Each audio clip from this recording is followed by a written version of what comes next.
আহমেদাবাদের বিমান দুর্ঘটনায় তদন্ত কমিটি গঠন হয়েছে। আহমেদাবাদের এই মুহূর্তে কিশলয়ের অগ্নিবাণে ব্রেকিং নিউজ। আহমেদাবাদের বিমান দুর্ঘটনায় তদন্ত কমিটি গঠন হয়েছে 6:34-এ। এই মুহূর্তে ফার্স্ট ব্রেকিং 5 সদস্যের দল গঠন করেছে ডিজিসিএ। বিভিন্ন লেয়ারে তদন্ত হচ্ছে। ডিজিসিএর তরফ থেকে 5 সদস্যের দল গঠন করা হয়েছে এবং তারা তদন্ত করবে।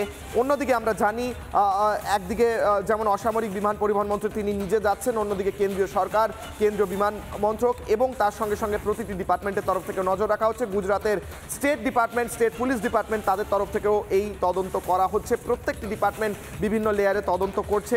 আমি মলয় বাবুর কাছে আরও একবার ফিরবো দ্রুত নিয়ে, তারপর আমি অনুরাগ বাবুর কাছে যাব।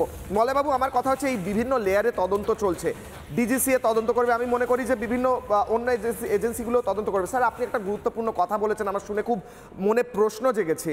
একটা এয়ারপোর্ট থেকে প্লেনটা টেক অফ করার আগে অনেক চেকস চলে এবং সেই চেকস চললো, কিন্তু দুটো ইঞ্জিন 8 মিনিট কিছু সেকেন্ড 9 মিনিটের মধ্যে বিকল হয়ে গেল। এটা তো একটা মিরাকেল মনে হচ্ছে স্যার। তার মানে আমি জিজ্ঞেস করছি যে এখানে হিউম্যান এরার কোথাও থাকতে পারে নাকি এটা হতে পারে যে সব কিছু ঠিক ছিল 9 মিনিটে খারাপ হয়ে গেছে? এটা হতে পারে, আমি জানি না, সাধারণ মানুষ হিসেবে আমি আপনাকে প্রশ্ন করছি স্যার। না, এই যে আপনি যে বলেন 9 মিনিট, আমি কিন্তু যে কটা চ্যানেলের এগুলো দেখছিলাম তাতে বলেছে উইদিন 1 মিনিট এই দুর্ঘটনাটা ঘটে গেছে। 8-9 মিনিটও এয়ারক্রাফট এয়ারে ছিল না, টেক আপ করার 1 থেকে 1.5 মিনিটের মধ্যে ওটা ক্র্যাশ করে গেছে। হ্যাঁ, তাও যদি হয় স্যার, ওটাই আমি জিজ্ঞেস করছি যে এত দ্রুত পুরো দুটো ইঞ্জিন বিকল হয়ে গেল, 1 মিনিট আগে সব ঠিক ছিল চেকের সময়, এটা কি সাধারণত হয়? এটা পসিবল স্যার? না, এটা পসিবল হওয়ার কথা না, কারণ এখানে দুটো ব্যাপার হতে পারে। একটা হতে পারে কি বার্ড হিট যদি হয়ে থাকে, ইঞ্জিন সব ঠিক ছিল, হঠাৎ যেই নাকি এয়ারক্রাফটটা টেক আপ করলো বার্ড হিট হলো। বার্ড হিট হলে কি হয়, ইঞ্জিনের মধ্যে পাখির দেহাবশেষ ঢুকে পড়লো। ইঞ্জিনের মধ্যে যদি ইঞ্জেকশন যেটাকে বলা হয়, যে ইঞ্জেকশন যদি হয়, সেই ইঞ্জেকশনের হলে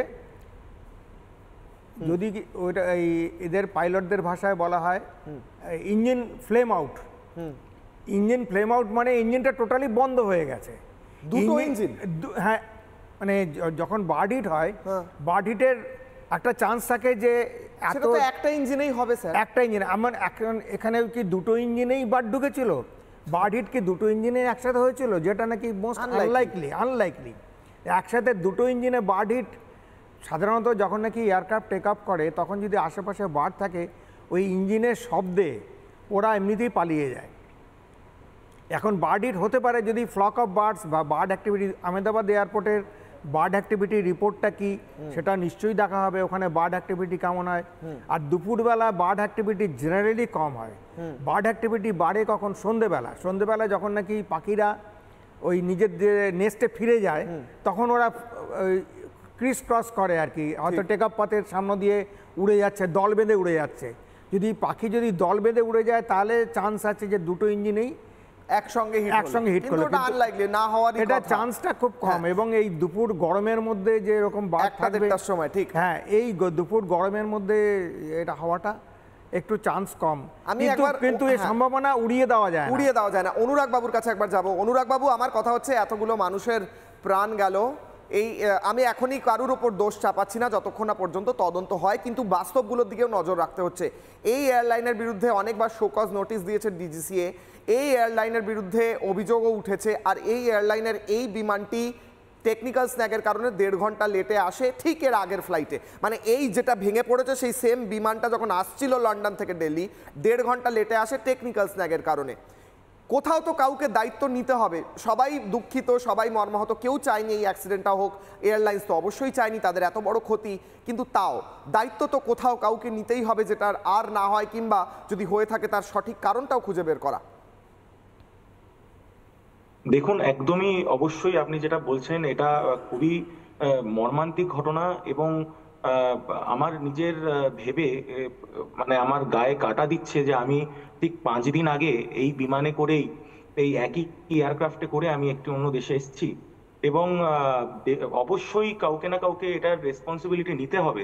সবাই যদি গা ঝেড়ে দেয় যে আমি করিনি, তাহলে আমরা সাধারণ মানুষ যারা আমরা এই বিমানে করে আমাদের কাজ করতে যেতে হয়, আমাদের পরিবারের কাছে যেতে হয়, আমাদের পরিবারজনরা যেখানে ট্রাভেল করে, তাহলে তার রেসপন্সিবিলিটি কে নেবে? এখানে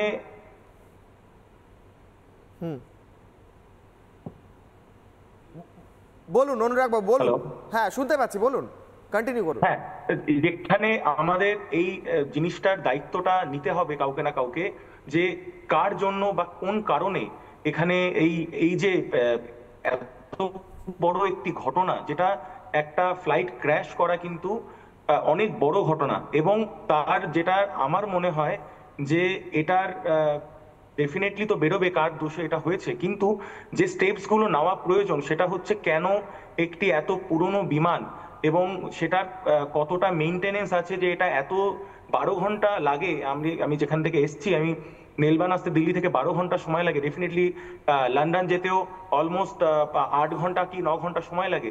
তাহলে এতটা রাস্তা যাওয়ার জন্য এই বিমানটি কতটুকু মেইনটেনেন্স করা হয়েছে এর প্রতি অবশ্যই একটা ইনভেস্টিগেশন ডেফিনেটলি করবে, এবং করে আমার যেটা মনে হয় করা উচিত সেটা হচ্ছে বাকি যাতে এর পরে এই পার্টিকুলার এয়ারলাইনের কোন কোন বিমান বাইরে ট্রাভেল করছে তাদেরকে প্রপারলি তার ইনভেস্টিগেশন করে তারপরেই যাতে তারা বাইরে যায়। দরকার পড়লে এই যে 7878 বিমানটি আছে তার পরিবর্তে তারা যে এই এয়ারলাইন কর্তৃপক্ষ যে নতুন এতগুলো বিমান কিনেছে তাদেরকে রিপ্লেস করা হোক, বা তাদের সঙ্গে রিপ্লেস করে কোনোভাবে যদি বাইরের বিদেশের জার্নিগুলো, যেহেতু অনেক লং টার্ম জার্নি এবং অনেক ঘন্টার জার্নি এটা, সেখানের ক্ষেত্রে যাতে টপ প্রায়োরিটি দিয়ে এই জিনিসটা করা হয়, ঠিক। যাতে মানুষের জীবনের থেকে মূল্যবান কোনো জিনিস হতে পারে না, ঠিক। এবং মানুষের টপ প্রায়োরিটি এটা। অনুরাগ বাবু একটু নানা ধরনের কন্টেন্ট দেখার জন্য লাইক করুন, শেয়ার করুন